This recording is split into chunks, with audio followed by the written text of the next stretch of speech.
So there I was, just drawing some funny little furry characters on my computer, making this week's plans to appease the YouTube gods, when out of nowhere, DreamWorks walks in and just casually drops the trailer for Kung Fu Panda 4 on a Wednesday morning?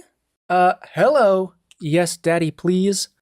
This is the most unhinged intro I've ever done. Okay, let's run through this thing. It is time to take the next step on your journey. I'm not going to be the Dragon Warrior anymore? You will advance to spiritual leader of the Valley of Peace. I mean, first of all, the animation looks really nice. I was kind of wondering if we were going to get another Puss in Boots: The Last Wish retooling of the animation style, and there is actually some of that in here, but it's more subtle. I'll call it out when I see it. But for now, I'm glad DreamWorks is giving this movie the care it deserves. Part of me was worried this would be another Transformania situation. It does look a little faster. Like, maybe the characters aren't as slow to move as they were in the original trilogy. Or maybe the lighting just isn't as intense. Either way, it doesn't bother me at all. And it could actually be really nice to change up the frame rates a bit for the action scenes. This franchise is built on its spectacular action, and if we get some anime-esque changing frame rates, that would be really cool. You know, Puss in Boots wasn't even known for its amazing action, and look how good that looks. Inner peace. Inner peace.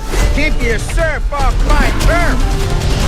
Oh, I mean, we've already got a sort of comic book style action graphic here, and it fits pretty nicely. Very aesthetically pleasing, and I could see it being tastefully worked into all the action scenes. Very nice. Daddy's home. Big fan. Once I possessed the kung fu of every master villain. Oh yeah, baby, this is the most hype thing to ever hype. Not only does this feel, look, and sound like we just pulled Tai Lung straight out of the first movie, not even the great Dragon Warrior, but they also kept his fighting style consistent. It's a great example of the care and level of detail that goes into every single one of these films. This is not Trolls 3, okay? Even though that movie does have its fans, I'm sure, this is just DreamWorks' baby. And you just know they're gonna treat it with respect, is all I'm saying. And the villain design, super cool. Tarot cards on the table, Kai was not a threatening villain in the slightest. I don't think this is a very hot take. A lot of people didn't love the third movie, me included. He had no deep connection with Poe himself. And since this chameleon character seems to be a dragon warrior that went a bit wrong, she reflects what Poe could become if he lets the power go to his head. Alright, check this out. Viola Davis plays the chameleon, and her voice fits so good, like a glove. Tai Lung. Big fan. Once I possessed the kung fu of every master villain. Kung Fu Panda's villains are usually elevated to the next level by their voice actors. And I love Cave Johnson as much as the next guy. He's great in everything he's in, but he just didn't really sell me on Kai in the last movie. Viola Davis is really selling me the chameleon. If that makes sense, I don't know. It's giving Lord Shen vibes, just a tiny bit, and that's all I need. Who's that? The most powerful shape-shifting sorceress, the chameleon. How do I find the chameleon? Okay, who's this? I've heard some people say that they're not really a fan of this character design. Not really in a overly hateful way, they just miss the Furious Five. And yes, if you didn't figure it out by now, the Furious Five are probably not in this movie. At most, they will be short cameos. I won't lie, this trailer did have a serious lack of powerful side characters. I mean, we've got both of Poe's dads, this new character, some little kitties. I don't think the five are going to be in this adventure at all, and while that does make me sad, I'm willing to give this new guy a shot. This character is voiced by Awkwafina, and okay, hold on. People have certain opinions about her, and can't blame you, but I just like to say your opinions are valid. But honestly, she doesn't really come across as annoying or just a nuisance in this trailer at all. Her voice acting seems a lot more grounded this time around. The best crooks and criminals live here. You're a wanted criminal? You sound surprised. Is it surprising? And I didn't realize it was her until I actually looked up the cast. It looks like she's going to be Poe's successor, and as long as they don't tap into the strong female character angle, I'll be happy. Like, just write a good character. That's all you need to do. and that's all we want. You can have a strong female character without patting yourself on the back for it. In any case, I like her character design. I think she looks alright, and I'm willing to give her a shot. It was against an army! Then we'll just have to get an army of our own. Now, I can't explain why, but as soon as I saw this visual gag, it really got my hopes up. This seems like a joke the first movie would have made, with lots of slapstick that just works for some reason. Now you kids be careful of those fireworks. Violence makes our tummies tingle. This movie, you can tell by this point, it's not going for a very serious tone, which I know a lot of people will take issue with. But the trailers for the other movies were very fun and funny, and then in the movie, there was a layer of nuance underneath it that gave us Lord Shen, Tai Lung, even Kai, was menacing to some extent, just not as much as the other two. So this movie, this trailer, could very well be a misdirect. And I'm down for it to go in a comedy route, but I would still like to see some emotional beat-ups in this movie, if that makes sense. The best crooks and criminals live here. You're a wanted criminal? You sound surprised. Is it surprising? I love this direction they decided to take this character. I'm a huge sucker for the typical bad guy becomes the good guy trope. You know, I'm not getting those basic side character vibes. It sounds like she'll have to come to terms with her past before she can move on to something greater. Speaking of which, this trailer looks great and all, but I'm still not sure what the emotional center of this movie will look like. What's Poe gonna go through? What's his real connection to the villain? And this Dragon Warrior successor, what's she going to have to do before she gets that title? There's a little voice in the back of my head that thinks there won't be a strong emotional center for this movie, and that honestly worries me. Good comedy is good comedy, but we need something a little more than that to take this movie from A tier to S tier. You know what I mean? Like, it's still gonna be good, just not great if they don't do that huge emotional weight like they've always done.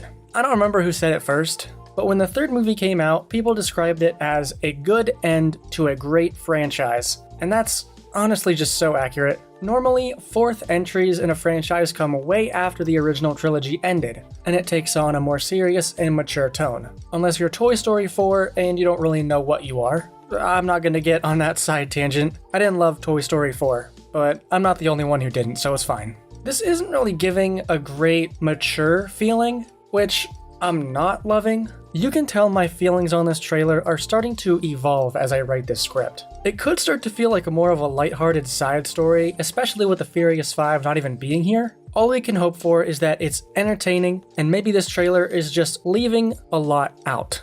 I really hope Katzenberg proves me wrong. Or slow and painful. And Ke-Huy Quan is here, and he's been on a real roll lately. Loki Season 2 gave me a good reason to love this guy, and here's hoping Kung Fu Panda 4 continues that trend. His voice just sounds so natural, coming out of this creature. Don't know what it is. What is it you're holding? A cookie? You were chosen to become something more than you already are. Huh.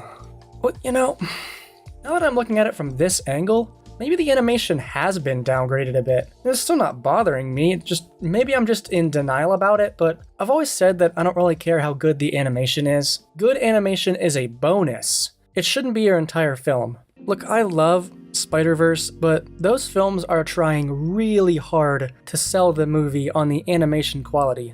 The story's still very good, don't get me wrong, but it really wants you to love this animation. And we do, but you compare it to something like Puss in Boots: The Last Wish, that movie just does it so casually, and I can't help but feel more attached to that movie because of that fact. And after all those horror stories came out about how much of a nightmare it was to work on a cross, I just don't really see it as a priority anymore. Studios, take care of your artists, please. If you have to sacrifice that incredible animation for better working conditions, do that. So in conclusion for this whole point, I don't mind if it's downgraded a bit, as long as the story is there to pick up the slack. Choreography looks as good as ever. And that's always one of the highlights of these films, right? We're all here for those epic prison escape scenes, bridge fight scenes. They're all fantastically done. Look, as long as we get something that's half as good as this, I will be satisfied.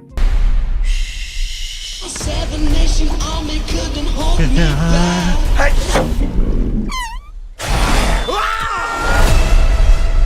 And that is what I mean by stylized. It's a fart joke, but it's still stylization. This looks really cool, even though it's sort of atypical. I have faith that DreamWorks is the studio that's gonna make it work. They don't make cheap sequels. Except for that one time, as someone in our Discord pointed out, but Shrek the Third can die in a hole. But Kung Fu Panda 4 will be different. Then watch the movie come out and it's garbage, because that's never happened to me before. So, in conclusion, I am thoroughly hyped. Sure, some things might look a bit different this time around, and the Furious 5 being gone has a lot to do with that, but this doesn't look bad by any stretch of the imagination, unless you actually think that, which is totally valid as long as you can back up your argument with facts and logic. Don't let me down. That stylized fart shows that at least one person in this movie gave a donk about it. I trust Jack Black's judgment, and if he was willing to come back for this, I'm willing to pay an absorbent price for a ticket to see it with my buddies. So those were my thoughts on the Kung Fu Panda 4 trailer. Let me know in the comments, does it look good to you, or were you expecting something a bit, richer? I will say this, I was kind of hoping for a more distinct color scheme for this installment, but it's just a minor point. I'm still totally digging the vibe. So thank you for watching this Tai Lung thirst trap all the way to the end. My name is Candles, and I'll see you in the next one.